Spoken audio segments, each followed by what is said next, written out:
Permendagri, Peraturan Menteri Dalam Negeri Nomor 1 Tahun 2016 tentang pengelolaan aset desa. Jadi sumber hukum yang saat ini kita ugemi, yang kita jadikan sebagai pedoman adalah Permendagri Nomor 1 Tahun 2016 tentang pengelolaan aset desa.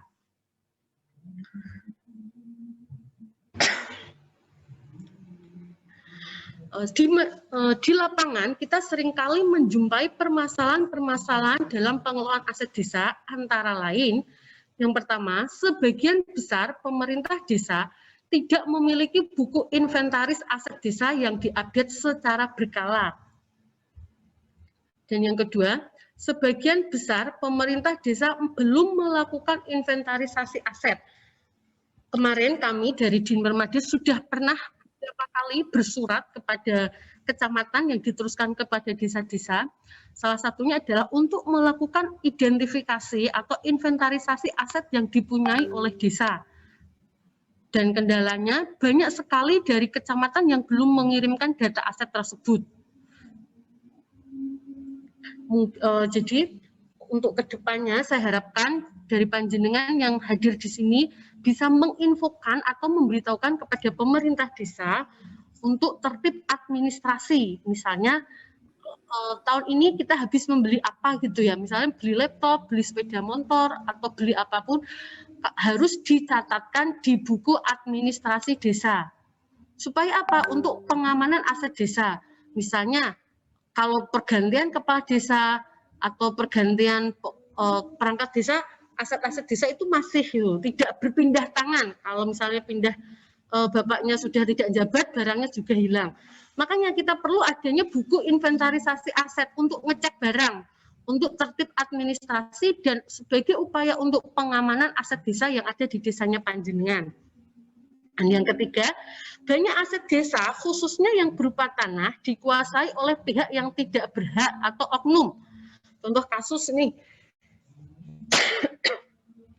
banyak sekali tanah kas desa yang ada di desa-desa, dalam hal ini bisa tanah bunga ataupun tanah bondo desa, itu dikuasai oleh pihak-pihak lain.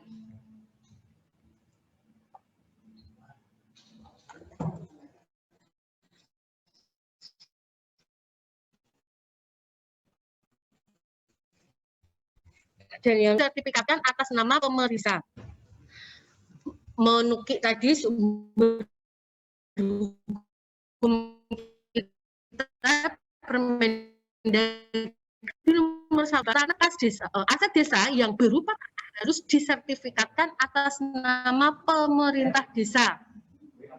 Dan kemarin setelah kami melakukan identifikasi tentang tanah-tanah kas desa yang sudah bersertifikat, itu ternyata banyak sekali di Kabupaten Rembang ini yang tanah-tanah kas desanya belum disertifikatkan atas nama pemerintah desa. Misalnya di Kecamatan Sulang ini nihil. Jadi di Kecamatan Sulang tersebut, desa-desa yang ada di Kecamatan Sulang belum mensertifikatkan tanah kas desanya atas nama pemerintah desa. Kecamatan ada Bapak Ibu yang hadir untuk memberitahukan kepada pemerintah desa, diharapkan atau dianjurkan untuk misalnya tahun ini atau bisa dicicil mensertifikatkan tanah-tanah kas desa tersebut atas nama pemerintah desa, bisa melalui alokasi anggarannya dari PAD, pendapatan asli desa, atau dari dana ADD, dana desa yang di situ kan ada yang namanya biaya operasional, bisa digunakan untuk biaya pensertifikatan tanah kas desa atas nama pemerintah desa. Bisa dicicil mungkin kalau dirasa berat atau biayanya terkait dengan biaya, mungkin tahun ini bisa 1 dulu tanah bengkok kepala desanya, terus tahun besoknya dicicil lagi tanah bengkok sekdesnya. Kenapa kok tanah kas desa tersebut harus disertifikatkan atas nama pemerintah desa? Karena memang tanah kas desa itu yang berhak menguasai adalah pemerintah desa, bukan kepala desa ataupun perangkat desa yang lainnya. Kepala desa ataupun perangkat desa yang lainnya hanya berhak mengelola. Dan salah satu sebagai upaya untuk pengamanan aset desa berupa tanah supaya tidak berpindah tangan. Kadang kan mungkin ada yang digadekan atau dipinjam pakaikan. Jadi harus disertifikatkan atas nama pemerintah desa. Untuk legalitas formalitasnya atau kepastian hukum dalam melindungi tanah kas desa tersebut harus disertifikatkan atas nama pemerintah desa. Di Rembang itu sudah ada beberapa desa, bisa kita contoh di Desa Punjul Harjo, itu tanah-tanah kas desanya, tanah bengkoknya, sudah banyak yang disertifikatkan atas nama pemerintah Desa Punjul Harjo. Yang keenam, PKD yang telah diambil oleh pemerintah daerah belum dikembalikan kepada pemerintah desa. Dan yang ketujuh, permasalahan-permasalahan yang sering kita jumpai di lapangan adalah masih rendahnya kesadaran perangkat desa tentang arti pentingnya pengelolaan aset desa. Sering kita jumpai di desa-desa itu hampir semuanya ketika ditanya tentang buku aset desa pasti tidak punya. Apalagi misalnya tahun ini sudah beli laptop, ditanya loh laptop yang tahun kemarin mana, tidak tahu. Kan apa? Karena kita tidak mengidentifikasi aset desa. Padahal aset desa ini penting loh Bapak Ibu.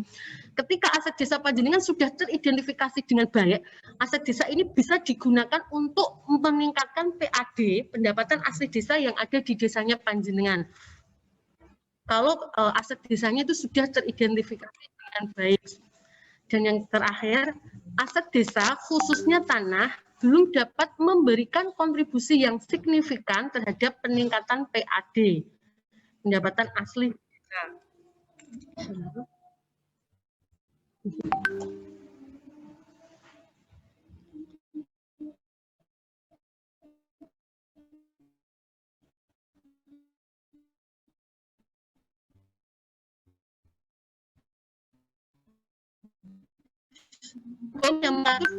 Belum Permendagri nomor 1 tahun 2016 tentang pengelolaan aset desa. Kita memakai Permendagri nomor 1 tahun 1982 tentang sumber pendapatan dan kekayaan desa, pendapatan dan pengawasannya. Misalnya yang sering kita jumpai di lapangan, di desa-desa ini masih sering sekali terdapat contoh kasus tukar-menukar tanah kas desa untuk perumahan warga masyarakat. Ya, mungkin dalam hal ini warga yang tidak mampu. Sebenarnya menurut Permendagri nomor 1 tahun 1992 itu pun tukar-menukar tanah kas desa untuk perumahan tidak diperbolehkan. Di situ pasal 9 dengan jelas ditegaskan bahwa tanah-tanah desa yang berupa tanah kas desa, bengkok, titi sara, pangonan, kuburan, dan lain-lain yang sejenis yang dikuasai oleh dan merupakan kekayaan desa dilarang. Dilarang loh, sudah tegas dinyatakan dilarang untuk dilimpahkan kepada pihak lain kecuali diperlukan untuk kepentingan proyek-proyek pembangunan.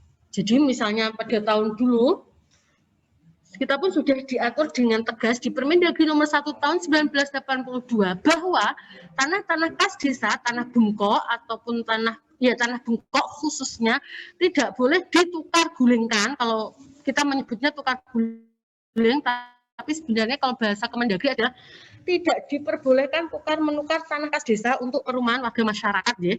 Yang kecuali di sini sudah tegas diperlukan untuk kepentingan proyek-proyek pembangunan yang ditetapkan dengan keputusan desa. Terus di sini ayat 2, pengesahan keputusan desa sebagaimana dimaksud oleh Bupati atau Wali Kota Madya kepada daerah tingkat 2 jika desa yang bersangkutan telah melepaskan penggantian berupa uang yang digunakan untuk membeli tanah lain yang senilai izin tertulis dari gubernur tingkat 1.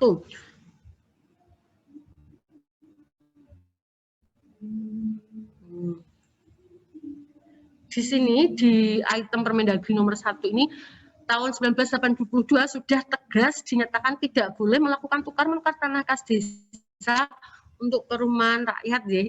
Yang diperbolehkan adalah untuk kepentingan nasional. Kalau di kita sekarang di Permendagri kita merujuk di Permendagri nomor 1 tahun 2016 tentang pengelolaan aset desa, di situ ada banyak beberapa pasal yang menjelaskan tentang tukar menukar tanah kas desa.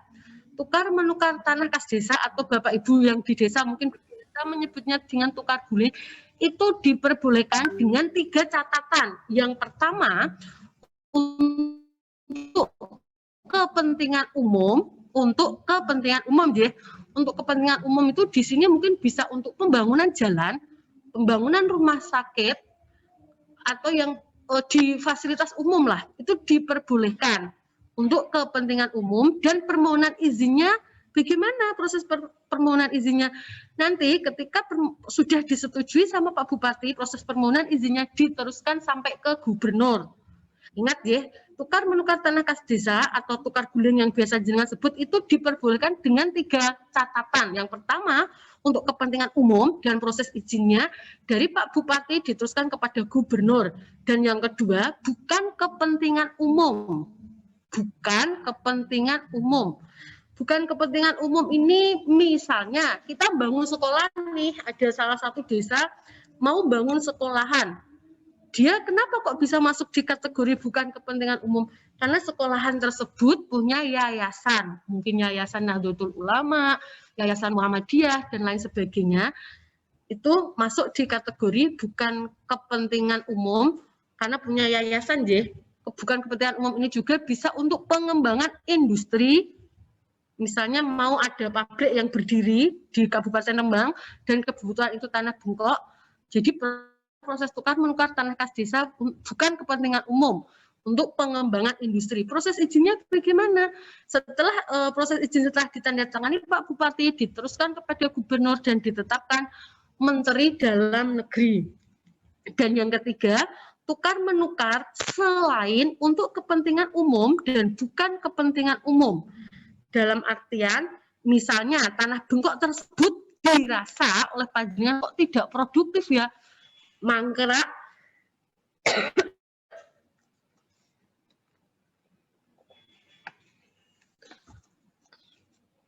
selain untuk kepentingan umum dan bukan kepentingan umum tadi, apabila tanah bengkok tersebut dirasa tidak produktif, mangkrak, dan tidak bisa memberikan nilai ekonomis bagi PAD di desa, tanah bengkok tersebut bisa ditukar menukarkan atau bisa ditukar gulingkan dengan catatan apabila tadi mangkrak, tidak bisa digunakan dan tidak memberikan nilai manfaat, maka boleh dilakukan tukar menukar. Dan proses izinnya yang kategori ketiga ini selain kepentingan umum dan bukan kepentingan umum, dia hanya sampai di permohonan izinnya di Pak Bupati, tidak sampai ke gubernur dan tidak sampai ke Menteri Dalam Negeri. Oke, Permendagri nomor 1 tahun 1982 tentang sumber pendapatan dan kekayaan desa, pengurusan dan pengawasannya. Terus lagi setelah itu diatur oleh Permendagri nomor 4 tahun 2000 tentang pedoman pengelolaan kekayaan desa. Kekayaan desa di pasal 15 dengan tegas sudah dinyatakan, kekayaan desa yang berupa tanah desa tidak diperbolehkan dilakukan pelepasan hak kepemilikan kepada pihak lain kecuali diperlukan untuk kepentingan umum. Tidak diperbolehkan dilakukan pelepasan hak kepemilikan kepada pihak lain kecuali diperlukan untuk kepentingan. Jadi kalau misalnya ada tanah bengkok kepala desa, di situ kok dibanguni rumah warga, harap dengan tegas desa menyatakan tidak boleh. Karena sekali lagi saya berkali-kali menegaskan bahwa tanah bengkok itu bukan punya panjenengan, itu punyanya pemerintah desa. Panjenengan hanya berhak mengelola, bukan menguasai.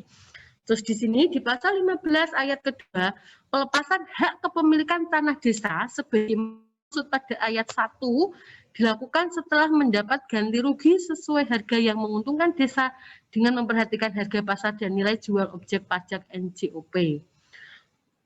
Oke. Nah.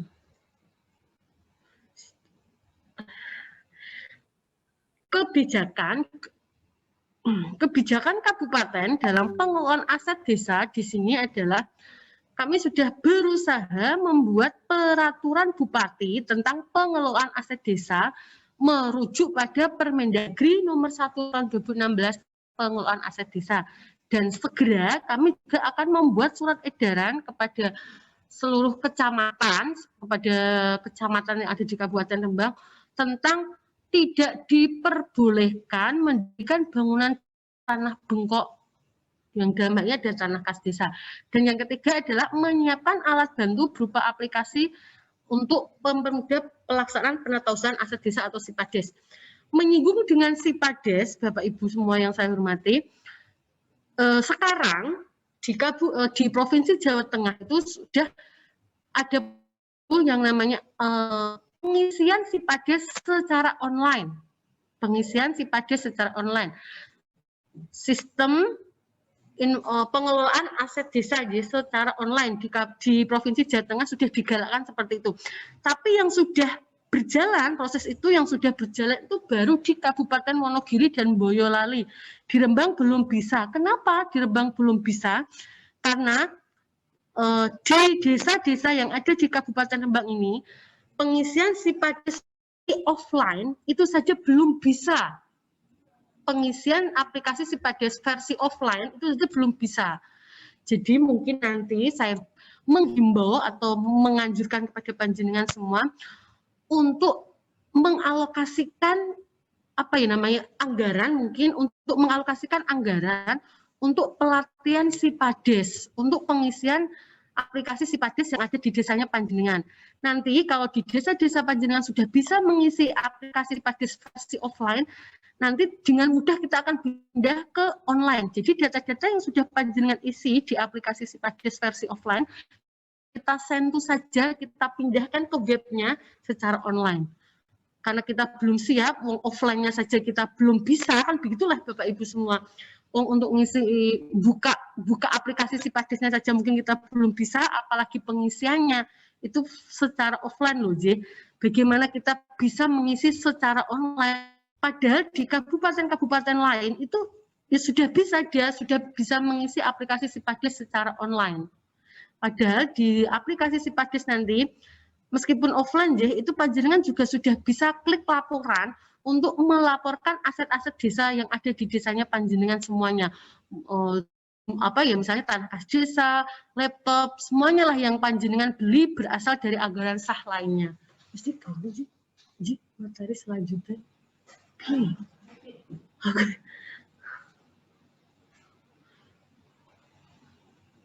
Terus langsung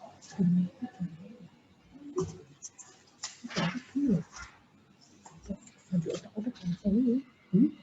Otak-otak kabel langsung ini.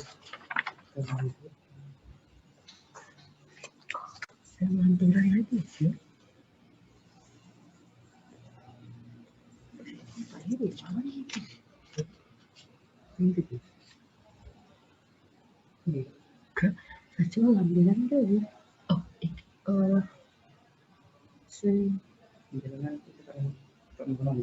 biasa. Stop video. Stop video.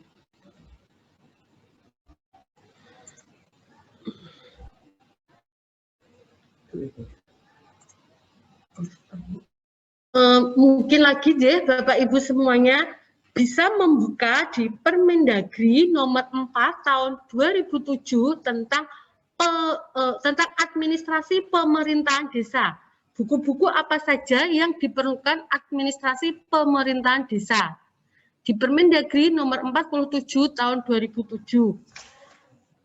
Misalnya di sini yang perlu disiapkan adalah, misalnya ini saya contoh itu nanti misalnya jenengan mau sewa menyewa, itu pun tidak boleh langsung sewakan seperti itu, tidak boleh. Jangan jadi perangkat desa langsung bungok, jangan sewakan 60 tahun. Halo,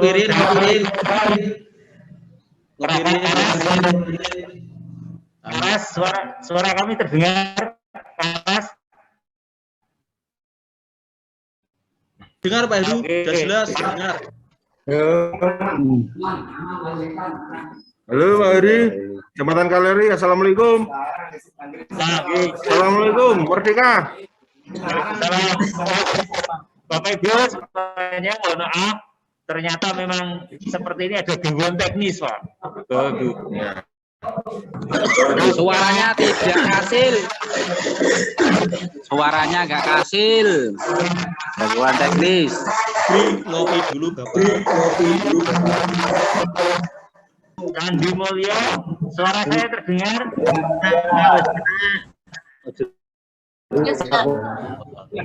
Orang kasih suaranya. Gue pena.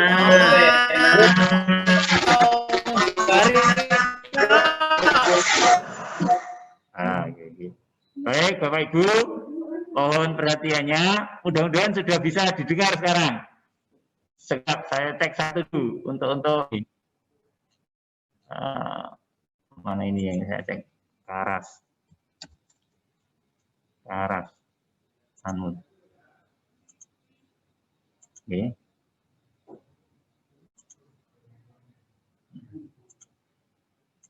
Karas, tes suara, mohon di unmute.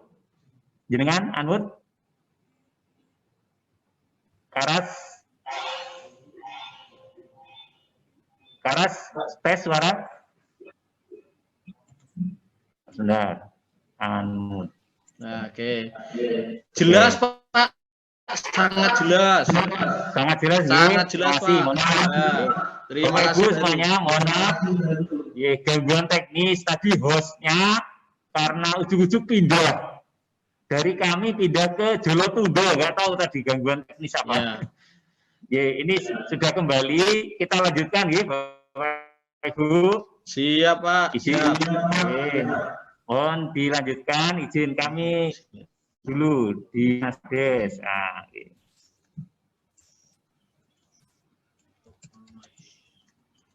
Yang mau ngopi dulu, monggo.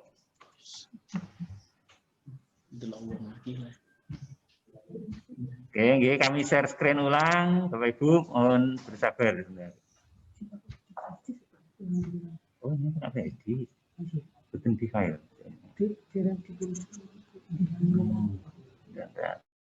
Kolom 11 tanggal perolehan tanah kas desa tersebut, misalnya dibeli tanggal berapa, bulan berapa, tahun berapa, diisi di situ.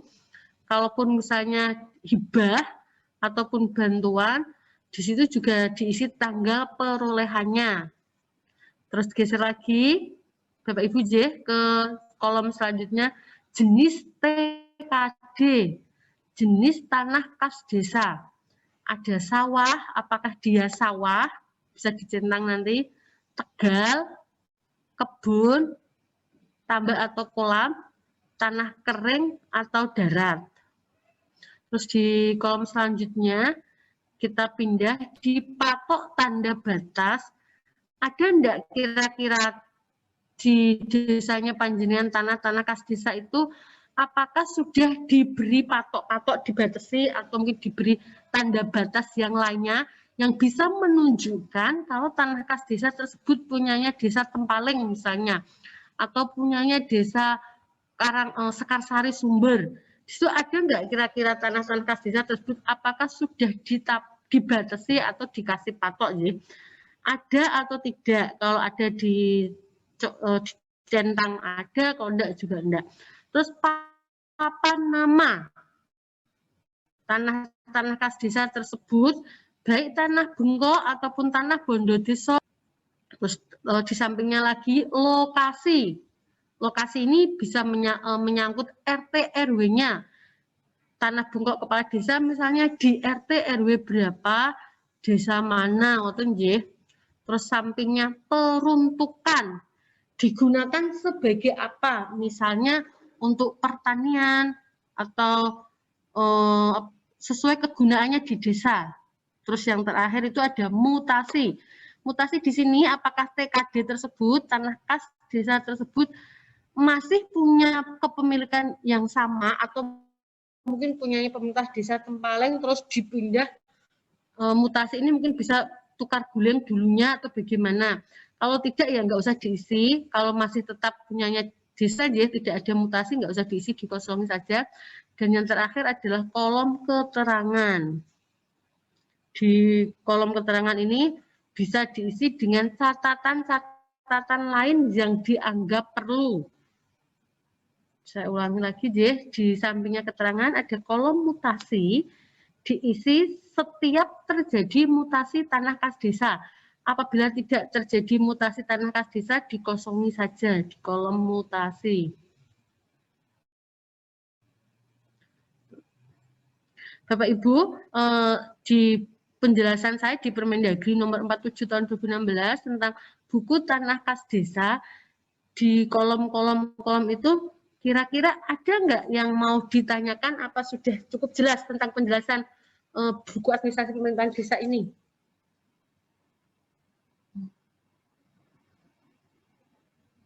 Mana saya takut kayak oh, berarti kan kecewa ya kalau gitu.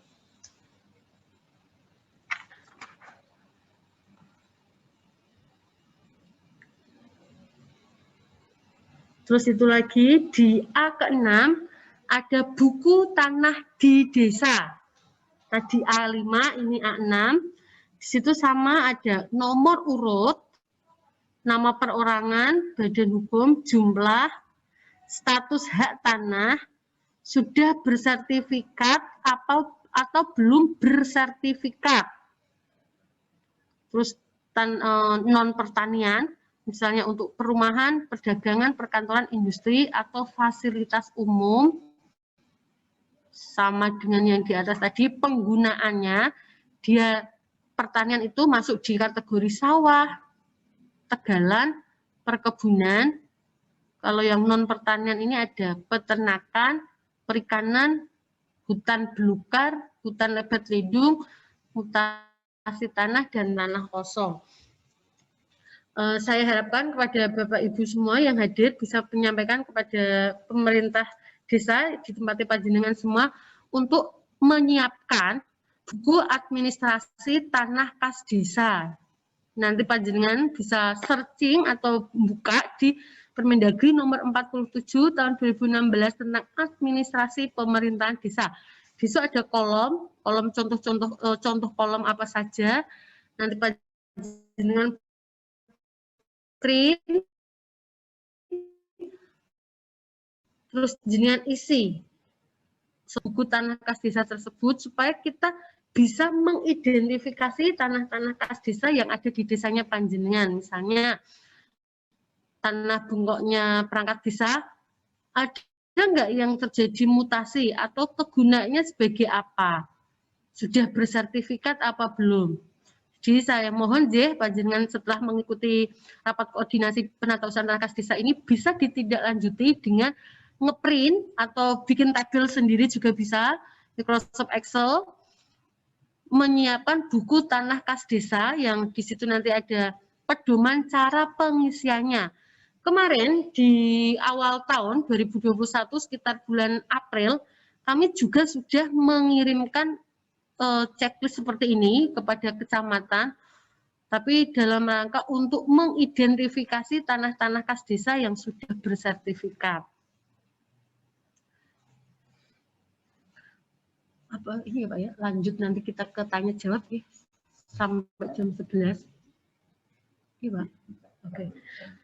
Bapak Ibu yang saya hormati, kiranya saya cukupkan sekian untuk penjelasan materi kita pada siang hari ini tentang pengelolaan aset desa, khususnya tentang tanah kas desa yang ada di desanya panjenengan. Setelah ini kita buka lagi sesi tanya jawab permasalahan-permasalahan pengelolaan aset, khususnya tentang penata usahaan tanah kas desa yang ada di desanya panjenengan semua.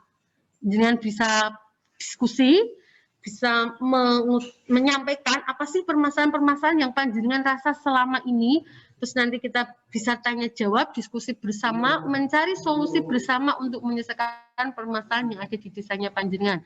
Berarti ada 2 PR yang perlu jenengan tindak lanjuti setelah rapat koordinasi ini, Yang pertama, jenengan harus ngeprint atau download atau searching buku Permendagri nomor 47 tentang administrasi pemerintahan desa. Di situ nanti ada buku tanah kas desa, desa wajib punya.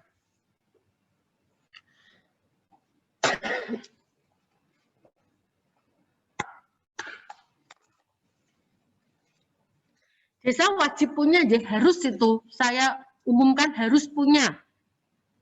Terus yang kedua, panjenengan juga harus mengalokasikan anggaran untuk pensertifikatan tanah-tanah kas desa yang ada di desanya panjenengan atas nama pemerintah desa. Bisa dimulai dari tahun ini atau tahun besok, yang penting harus dianggarkan, ya. Dan yang Oke, dan ada dua tadi, ya, desa harus ngeprint aplikasi buku tanah kas desa ini, dan yang kedua mensertifikatkan tanah-tanah kas desa yang ada di desanya panjenengan menjadi pemerintah desa. Dan yang ketiga, panjenengan bisa mengalokasikan anggaran untuk pelatihan SIPADES, sistem pengelolaan aset desa. Ya, mulai dianggarkan di tahun ini. Nanti saya harapkan setelah PPKM darurat Jawa Bali ini berakhir, mungkin dengan kita tetap mematuhi protokol kesehatan 5M, jaga jarak, atau pesertanya mungkin cuma perangkat desanya saja 3 atau 4 orang, dilatih pengisian SIPADES. Soalnya nanti kalau jenengan tidak bisa mengisi aplikasi SIPADES, ketika ditanya inspektorat tentang aset yang ada di desanya panjenengan pasti kesulitan untuk menjelaskan atau memenuhi permintaan dari inspektorat. Jadi jenengan ini caranya jaga nih, atau sudah mengantisipasi di awal mungkin kalau ada permintaan atau permohonan dari inspektorat. Sekarang sesi tanya jawab saya buka, aja untuk mencari solusi bersama atas permasalahan yang ada di desanya panjenengan.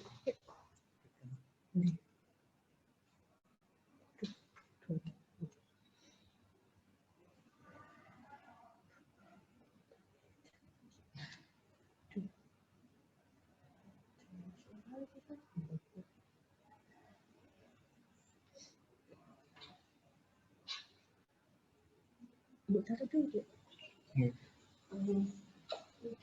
di situ tuh ada gabungan kok.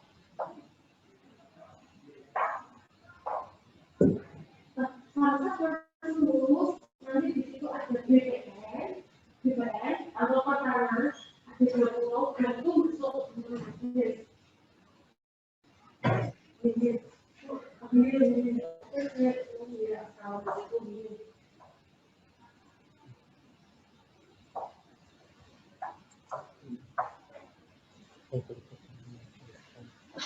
Ini Pak, ini anaknya dibuka ya, Pak?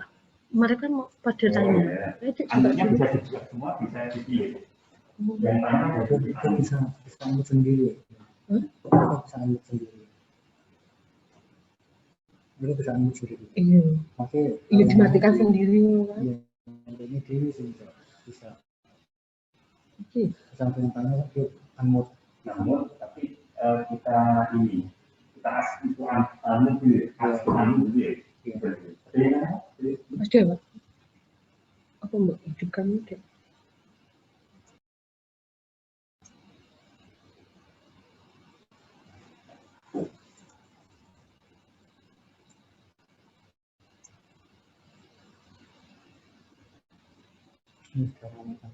Iya, berarti mau tanya dia.